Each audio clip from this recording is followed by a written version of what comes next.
আসসালামু আলাইকুম। এই ভিডিওতে আমি লুমেনের সিলেকশনের খুবই গুরুত্বপূর্ণ বিষয় দেখাবো।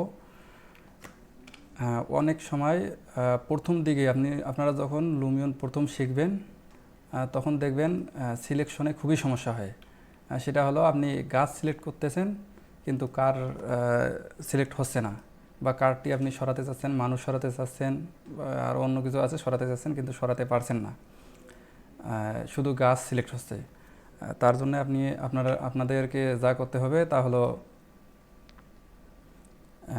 এখানে দেখেন অনেকগুলো ফিচার আছে। এখানে যদি আমি এখন মানুষ সিলেক্ট করতে চাই, তাহলে এখানে মানুষ মানে যেখান থেকে আমি মানুষটি নিয়েছি সেটা সিলেক্ট করে এই মানুষটি সিলেক্ট করতে হবে, তাহলে আপনি সিলেক্ট করতে পারবেন। আবার আমি যদি কার সিলেক্ট করতে চাই তাহলে তখন আপনি কার সিলেক্ট করতে পারবেন কিন্তু অন্য কিছু সিলেক্ট করতে পারবেন না। আবার এই গাছটি যদি আমি সিলেক্ট করতে চাই তাহলে এখানে ক্লিক করে এখানে গাছ সিলেক্ট করবেন, মুভ করবেন ইচ্ছা মতো। তো ধন্যবাদ।